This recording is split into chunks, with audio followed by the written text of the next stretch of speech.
मेरा नाम आदित्य वर्मा है। मैं बैंक में मैनेजर की नौकरी किया करता था और बहुत ही गरीब परिवार से बिलोंग करता था।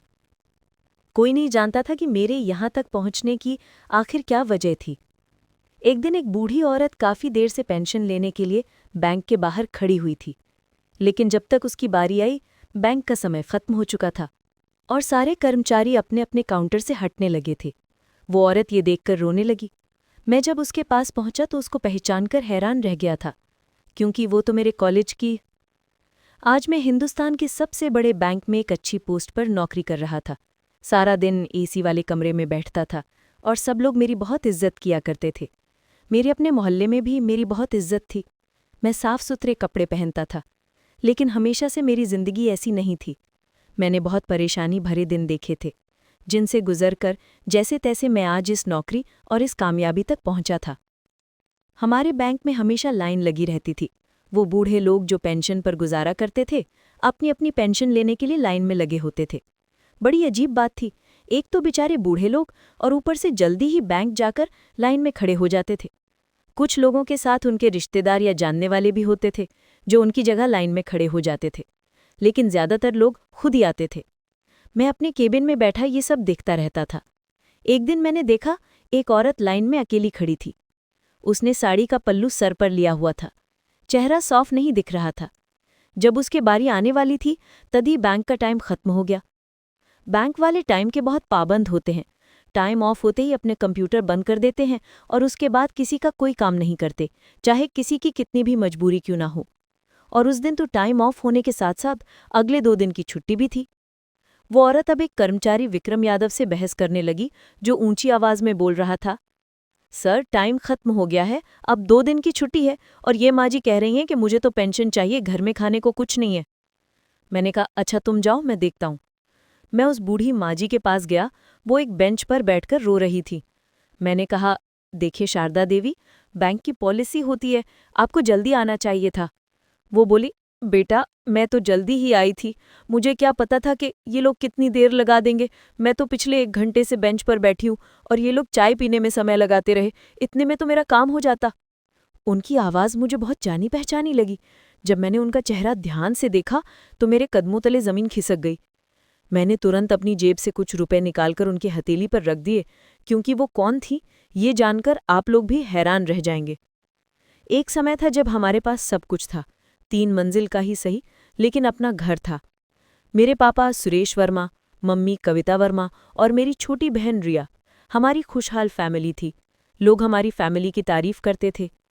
कोई जलता था, कोई बस देखता रह जाता था। पापा की अच्छी नौकरी थी, घर में एक छोटी कार थी, सब कुछ था। लेकिन फिर एक दिन हमारी खुशियों को किसी की नज़र लग गई, और वो कोई और नहीं बल्कि मेरे चचा महेंद्र वर्मा थे। वो गांव में रहते थे। उनके घर में खाने के भी पूरे पैसे नहीं होते थे। हालात बहुत खराब थे। उन्होंने अपनी जिंदगी अय्याशी में गुजारी थी। नशरा, फिजूल खर्ची, गैर जिम्मेदारी, पढ़ाई कभी की नहीं। फिर उन्होंने एक औरत मंजू वर्मा से शादी कर ली और 4 बच्चे हो गए। लेकिन आदतें नहीं बदली। कुछ दिन वो हमारे घर रहने आ गए। हमारे रहन सहन को देखकर बहुत इम्प्रेस हुए और बोले, भैया तुम लोग तो बड़ी ऐश में रहते हो, तुम्हारे पास सब कुछ है और हमारे घर में तो रोटी भी नहीं। पापा मुस्कुराकर बोले, महेंद्र, मेहनत की है मैंने, मेहनत से ही सब पाया है, आराम कभी नहीं किया, बच्चों के लिए सब किया। चचा जी खामोश हो गए। 2 हफ्ते वो हमारे घर में रहे। कभी भी किसी कमरे में चले गए, जो चाहा उठा लिया। पापा से पूछते, भैया पैसे कहाँ रखते हो, घर में रखते हो या बैंक में? पापा ने उन्हें सब कुछ बता दिया, क्योंकि वो भाई थे। मम्मी ने टोका, आपको ये बातें अपने भाई को नहीं बतानी चाहिए थी, ये पर्सनल बातें हैं। पापा बोले, अरे कविता, वो मेरा छोटा भाई है, तुमने मुझे मेरे माँ बाप से तो दूर कर ही दिया, अब क्या भाई से भी? मम्मी चुप रहीं, लेकिन उनका दिल कह रहा था कुछ गड़बड़ है। और वही हुआ। एक दिन अचानक चाचा जी बोले, भैया मुझे जाना है, बहुत ज़रूरी काम है। पापा ने कहा, आज रुक जाओ, रिया का बर्थडे है। पर वो नहीं माने, जल्दी जल्दी सामान बांधा और निकल गए, यहाँ तक कि अपने जूते भी भूल गए। हमने सोचा कोई ज़रूरी काम होगा, लेकिन 2 हफ्ते बाद कुछ लोग हमारे घर आए और बोले, हम ये घर देखने आए हैं। हमने कहा, क्यों, ये हमारा घर है। उन्होंने कहा, अब ये घर आपका नहीं, आपके भाई महेंद्र वर्मा ने हमें बेच दिया है। कागज़ हमारे पास है, 2 हफ्ते में खाली कर दीजिए वरना पुलिस बुला लेंगे। हम हैरान रह गए। घर की अलमारी देखी जहां कागज रखे थे, फाइल गायब थी। चाचा जी वो फाइल चुरा ले गए थे, घर अपने नाम करवाकर बेच दिया था। हम वकील के पास गए। उन्होंने कहा अब कुछ नहीं हो सकता, असली कागज उनके पास है। मम्मी बोली मैंने कहा था ना, भरोसा मत कीजिए, वही निकम्मा तुम्हें बर्बाद कर देगा। पापा चुप रहे, बस सिर झुका लिया। उस दिन के बाद हमारे घर में सन्नाटा पसर गया। पापा दिन ब दिन टूटते गए। वो घर जिसे उन्होंने खून पसीने से बनाया था अब पराया हो चुका था। पापा दीवारों को हाथ लगाते, आंगन को देखते। यही वो घर है जहां मैंने अपने बच्चों के लिए सपने देखे थे। अब सब खत्म हो गया। मम्मी बाहर मजबूत दिखती, लेकिन कमरे में अकेली रोती रहती। कुछ दिनों बाद पापा को सीने में दर्द हुआ। हम उन्हें अस्पताल ले गए। डॉक्टर बोले हल्का हार्ट अटैक है। वो ठीक होकर लौटे, लेकिन पहले जैसे नहीं रहे। खामोश, थके हुए, टूटी आंखें। एक रात अचानक उनकी सांस तेज होने लगी। मम्मी चिल्लाई, आदित्य जल्दी देखो। हम भागे। रंग उड़ चुका था। अस्पताल ले गए, मगर इस बार वो वापस नहीं आए। अपने ही भाई के धोखे ने उनकी जान ले ली थी। अब घर गया, गाड़ी गई, पापा गए। मम्मी टूट चुकी थी, मैं भी। पापा का दाह संस्कार मैंने खुद किया था। आग लगाते वक्त लगा जैसे मेरी रूह जल रही हो। अब जिंदगी का असली संघर्ष शुरू हुआ। पैसे नहीं थे, मैं पढ़ाई कर रहा था। मैं अपनी टीचर नलिनी मिश्रा के पास गया और बोला, मैडम मैं अब पढ़ाई नहीं कर पाऊंगा। उन्होंने पूछा क्यों आदित्य? मैंने सब बता दिया। वो बोली, बेटा इंटर तक के पेपर दे दो, वरना जिंदगी में कुछ नहीं कर पाओगे। मैं तुम्हारी मदद करूंगी। मैंने कहा, मैडम उन दिनों घर का खर्च कैसे चलेगा? उन्होंने कहा, मैं तुम्हें कुछ पैसे दे देती हूँ, लेकिन पेपर जरूर दो, ये पढ़ाई तुम्हारी ही काम आएगी। उन्होंने मुझे 20 दिन का खर्चा दिया। मैंने पेपर दिए, लेकिन दिल टूटा हुआ था। कभी खुशहाल परिवार, और अब बस 3 लोग एक किराए के कमरे में। रिया छोटी थी, कविता माँ बीमार थी। मैंने पढ़ाई के बाद छोटे मोटे काम किए ताकि घर चले। धीरे धीरे जिंदगी संभली, मेहनत की, संघर्ष किया, और आज जब मैं इस कुर्सी पर बैठा हूँ बैंक मैनेजर के रूप में, तो कोई नहीं जानता कि इस चमक के पीछे कितने आंसू बहाए हैं मैंने। वो बूढ़ी औरत शारदा देवी जिनके हाथ में मैंने पैसे रखे थे, वो और कोई नहीं, मेरे चाचा महेंद्र वर्मा की पत्नी मंजू वर्मा की माँ थी। यानी वही परिवार जिन्होंने हमारे जीवन की नींव तोड़ी थी। कर्म का चक्र घूम चुका था। अब वो भी अकेली, असहाय, पेंशन की लाइन में थी। मैंने उनके हाथ में पैसे रखे और बस इतना कहा, कभी किसी का हक मत छीनना मंजी, वक्त सबका हिसाब बराबर करता है। वो सिर झुकाकर रोने लगी। मैं भी मुड़ा, लेकिन मेरी आंखें भीग चुकी थी। कभी किसी का विश्वास मत तोड़ो, क्योंकि टूटा हुआ भरोसा सिर्फ रिश्ते नहीं, जिंदगियां भी बर्बाद कर देता है। बैंक से निकलते वक्त शाम के 6 बज चुके थे। आसमान में सूरज की हल्की परत अब धुंधली हो रही थी। आदित्य के जेब में शारदा देवी का वो पुराना खत अभी भी था, जिसे उन्होंने अपनी कांपती उंगलियों से दिया था। बेटा, जब मन टूटने लगे, इसे पढ़ लेना, जिंदगी थोड़ी आसान लगेगी। आदित्य उस कागज को सीने से लगाए चलता रहा। रास्ते में चलते हुए उसे बार बार पापा की आवाज सुनाई देती, बेटा, दूसरों के दर्द को महसूस करना आसान नहीं होता, लेकिन जो कर लेता है वो इंसान बन जाता है। उस दिन के बाद आदित्य में कुछ बदल गया था। वो वही कॉलेज जाने वाला हंसमुख लड़का था, लेकिन अब उसके चेहरे पर एक गहराई आ गई थी। सुबह जब आदित्य कॉलेज पहुंचा तो सब कुछ सामान्य था। क्लास शुरू होते ही नलिनी मिश्रा मैम ने देखा कि आदित्य आज कुछ ज्यादा ही चुप है। आदित्य, सब ठीक है ना? उन्होंने हल्के स्वर में पूछा। जी मैम, बस थोड़ा सोचा था कि आज कुछ नया करूं। आदित्य ने मुस्कुराने की कोशिश की। अच्छा, क्या करने वाले हो? सोच रहा हूं कॉलेज के बाहर जो झुड्डी बस्ती है ना, वहां बच्चों को फ्री पढ़ाया करूं। नलिनी मिश्रा के चेहरे पर गर्व की हल्की मुस्कान आई। यही तो मैं चाहती थी कि मेरी क्लास सिर्फ किताबों में न रहे, जिंदगी में भी उतरे। जब आदित्य ने ये बात पापा से कही तो सुरेश वर्मा कुछ पल चुप रहे, फिर बोले, बेटा, जब मैं तेरी उम्र का था ना, तब मेरे पास इतना बड़ा दिल नहीं था। मुझे तुझ पर गर्व है। कविता वर्मा ने भी उसके बालों में हाथ फेरते हुए कहा, बस इतना ध्यान रखना कि दूसरों की मदद करते करते खुद को मत भूल जाना। रिया ने मजाक में कहा, भैया, अब तुम तो आदर्श बेटा संघ के अध्यक्ष बन गए हो। और सब हंस पड़े। अगले रविवार से आदित्य ने बस्ती के बच्चों को पढ़ाना शुरू किया। वहां 8-10 छोटे बच्चे आए।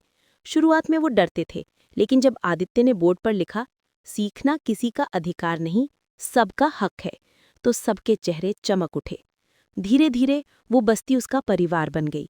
हर शाम जब आदित्य घर लौटता, उसके कपड़े धूल से भर जाते, लेकिन दिल सुकून से।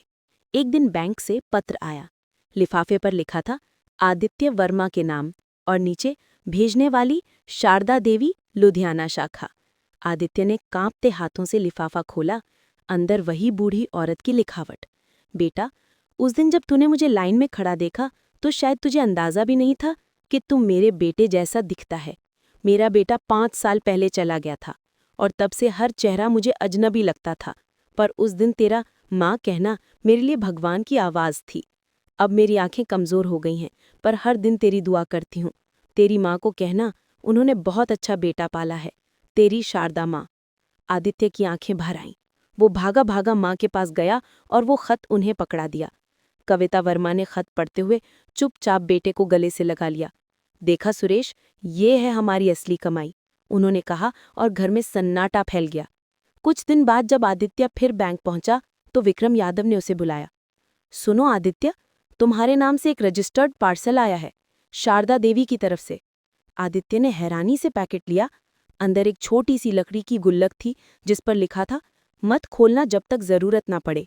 आदित्य ने मुस्कुराकर उसे अपने कमरे में रख दिया, लेकिन उसी रात जब उसने गुल्लक को हाथ में लिया, अंदर से एक हल्की टिक टिक जैसी आवाज आने लगी। वो चौंक गया। ये कैसी आवाज?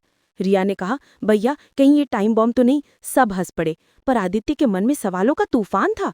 शारदा देवी ने आखिर इसमें क्या रखा था? रात के करीब 11 बज रहे थे। बाहर हल्की हल्की बारिश हो रही थी और कमरे में टेबल लैंप की मध्यम रोशनी फैल रही थी। आदित्य ने लकड़ी की उस गुल्लक को फिर से उठाया।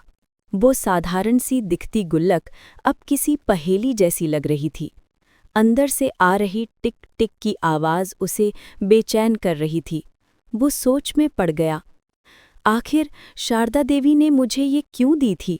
और अब ये आवाज़? वो धीरे से उसे कान के पास लाया। आवाज़ साफ थी, जैसे कोई पुरानी घड़ी चल रही हो, पर गुल्लक में कोई घड़ी नहीं थी। रिया अंदर आई और बोली, भैया तुम अब तक जाग रहे हो? क्या देख रहे हो इसमें?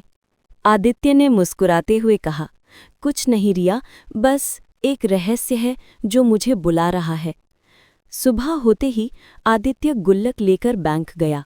विक्रम यादव ने देखा और हंसते हुए कहा, फिर से शारदा देवी की कोई बात याद आ गई क्या? आदित्य ने गंभीर स्वर में कहा, विक्रम भाई, क्या आपको मालूम है शारदा देवी अब कहाँ है? विक्रम कुछ पल चुप रहा। पिछले महीने खबर आई थी, वो अब इस दुनिया में नहीं है। आदित्य के हाथ कांप गए। उसकी आंखों में आंसू भर आए। क्या? लेकिन उन्होंने ये गुल्लक मुझे हाल ही में भेजी थी। विक्रम ने कहा, हाँ, शायद उन्होंने अपनी मौत से पहले ये पार्सल पोस्ट किया होगा। घर आकर आदित्य ने पापा से सब बताया। सुरेश वर्मा ने कहा, बेटा, अगर ये चीज़ उन्होंने आखिरी वक्त में भेजी है तो इसका मतलब ज़रूर गहरा होगा। आदित्य ने सावधानी से गुल्लक तोड़ी। अंदर से एक पुराना पत्र, एक छोटी चाबी और एक नोट निकला। नोट पर लिखा था, आदित्य बेटा, अगर तू ये पढ़ रहा है तो इसका मतलब है कि मैं अब नहीं रही। इस चाबी से तू लुधियाना के सरकारी बैंक के लॉकर नंबर 304 खोलना। वहाँ कुछ है जो तेरा हक है, पर उससे ज़्यादा तेरी परीक्षा है। अगले ही दिन आदित्य लुधियाना पहुँच गया। वो बैंक पहुंचा और लॉकर खोला। अंदर एक फाइल थी जिसमें पुरानी तस्वीरें और कुछ कागज थे। एक फोटो में शारदा देवी और एक जवान आदमी खड़े थे। उसके चेहरे पर कुछ ऐसा था कि आदित्य ठिठक गया। वो आदमी बिल्कुल उसके पापा सुरेश वर्मा जैसा दिख रहा था। उसने तुरंत फोन लगाया, पापा ये कौन है? सुरेश वर्मा कुछ पल चुप रहे, फिर भारी आवाज में बोले, वो मेरा बड़ा भाई है अमरीश वर्मा। हमारा संपर्क सालों पहले टूट गया था। शायद वो शारदा देवी के बेटे थे। आदित्य के पैरों तले जमीन खिसक गई। मतलब शारदा देवी मेरी दादी हुई? फोन के उस पार सन्नाटा था। फिर पापा बोले, हाँ बेटा, वो मेरी माँ थी, लेकिन मैंने उन्हें छोड़ दिया था। जब मैं शहर आया, वो तुझसे मिली और तू उन्हें पहचान भी ना सका। आदित्य की आंखों से आंसू गिरने लगे। उसे याद आया वो दिन जब शारदा देवी लाइन में खड़ी थीं और उसने उन्हें पानी दिया था। वो सोच भी नहीं सकता था कि वो उसकी अपनी दादी थीं। घर लौटकर आदित्य सीधे माँ बाप के कमरे में गया। उसने वो फोटो टेबल पर रखी। पापा, अगर आप उन्हें माफ़ी मांगना चाहते हैं तो उनके नाम से कुछ ऐसा करें जो हमेशा जिंदा रहे। सुरेश वर्मा ने बेटे की ओर देखा। तू सही कहता है बेटा, जो हमसे छूट गया उसे अब समाज के लिए पूरा करेंगे। कुछ महीनों बाद उसी झुग्गी बस्ती में एक नया बोर्ड लगा, शारदा देवी शिक्षा केंद्र, जहां हर गरीब बच्चा मुफ्त पढ़ाई कर सकता था। उद्घाटन के दिन आदित्य मंच पर खड़ा था। उसकी आंखों में आंसू थे, लेकिन चेहरे पर सुकून। उसने कहा, कभी कभी जिंदगी हमें ऐसे लोगों से मिलवाती है जिनका रिश्ता हमसे खून का नहीं, आत्मा का होता है, और जब सच्चाई सामने आती है तो हम समझते हैं कि इंसानियत ही सबसे बड़ा रिश्ता है। भीड़ तालियों से गूंज उठी। पापा ने उसके कंधे पर हाथ रखा। अब मैं तुझसे सीखूंगा बेटा, तूने मेरी माँ को मुझसे ज्यादा समझा। शाम को जब सब चले गए, आदित्य उसी गुल्लक के टूटे टुकड़ों को देख रहा था। उन्हीं टुकड़ों में उसे अपनी दादी का चेहरा नजर आया, मुस्कुराता हुआ, शांत और गर्व से भरा। उसने धीरे से कहा, दादी, आपने जो दिया वो सिर्फ गुल्लक नहीं था, वो इंसानियत का सबक था। बारिश की हल्की बूंदें खिड़की पर गिर रही थीं और लगता था जैसे ऊपर से शारदा देवी कह रही हूं, अब मुझे चैन है मेरे बच्चों।